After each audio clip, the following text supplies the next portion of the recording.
Hi everyone, this is Kaylee. So last summer I quit my job, packed my bags, and booked a one-way ticket. I didn't have everything figured out, but I knew I wanted to chase a feeling of freedom, curiosity, and truly living. I ended up traveling through 30 countries and 50 cities, and no, it wasn't always glamorous, but it was unforgettable. Every train ride, every street corner, every quiet sunset moment added up to something I would carry with me forever. So today I'm bringing you to my 24 store Rome in Italy. Rome is one of those cities that lives in your imagination before you even get there, layered in history, overflowing with art, chapels, ruins, and architecture just made you stop in your tracks.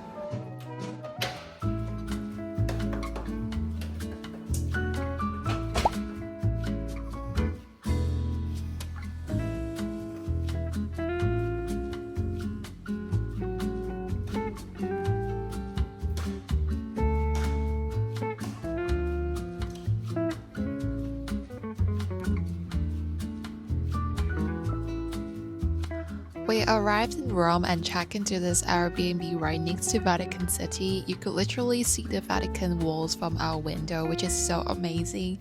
And I love this apartment so much because it's so spacious and so bright. I love this outdoor rooftop as well, where we actually got some tan later on. Then we just headed straight out for dinner with a Roman-style white pizza. I was really excited because we were in Rome and I had high expectation for Roman pizza. Crispy, savory, and honestly just made me so hungry just looking at it.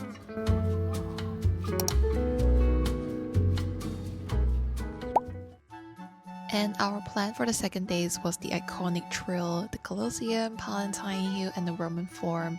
Honestly, just walking through these ruins was pretty cool.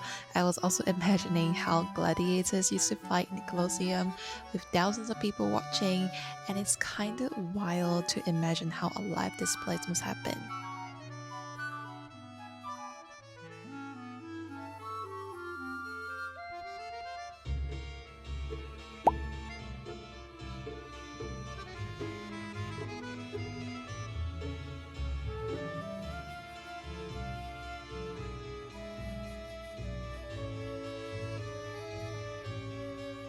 Palatine Hill just gave us a nice view. It's crazy to think that emperors actually lived up there.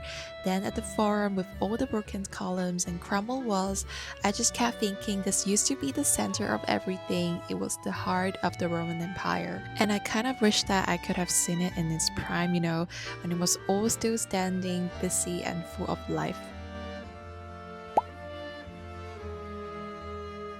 So afterwards, we explore a site that just gives you a glimpse into what ancient marketplace were like, which I didn't expect this is how a local market looks like.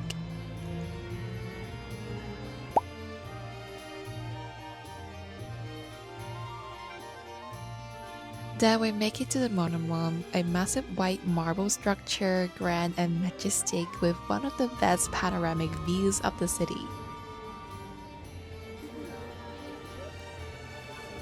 Then we find a restaurant called 433. I had a pasta with mushrooms. Personally, I found the pasta a bit too dry for my taste.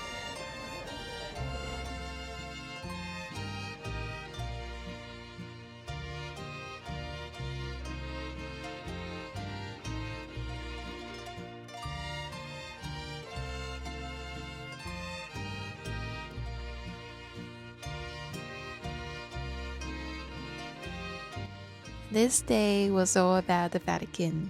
We spent hours inside the Vatican museums. It was honestly overwhelming in the best way. Every ceiling, hallway, and sculpture is a masterpiece. You just can't help but wonder, how did they create something so timeless with their hands, like hundreds of years ago?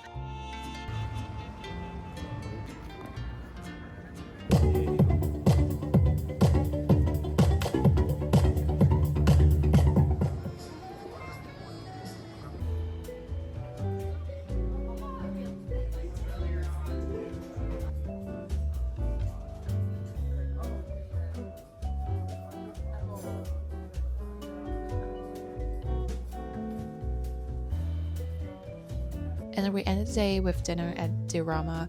I had the rosa burrata pizza and a beautifully layered tiramisu. The quality here really impressed me. Highly recommend it to you guys.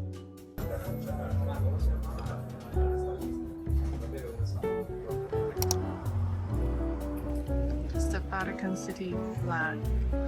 Look at the basilica. It's so huge.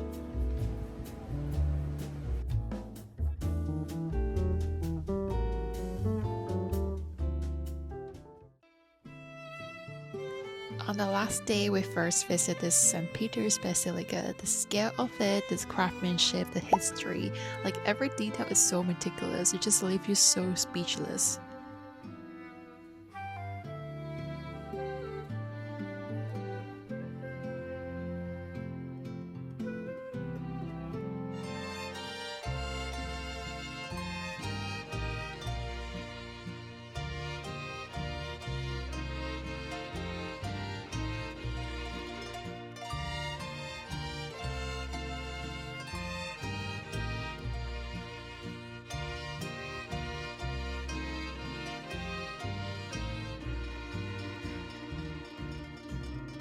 So for lunch, we tried a restaurant that's all over social media, known for their hammy pasta. You can actually see people making pasta in the window, so yes, we are going for the hype there.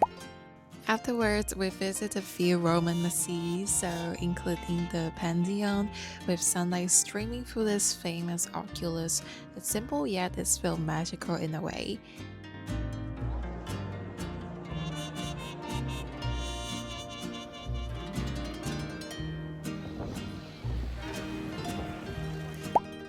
And of course, it's the Trevi Fountain. It's really stunning, but it's extremely packed.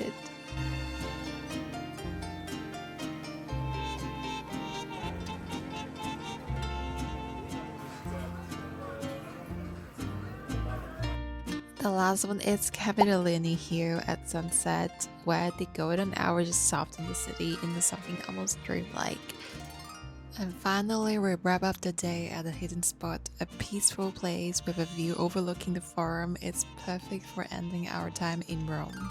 Rome was packed, intense, and full of layers, but that's what makes it Rome, right? Thank you for hanging out with me. Don't forget to like and subscribe if you want to keep following this wild 30 country trip. Catch you in the next one. Bye!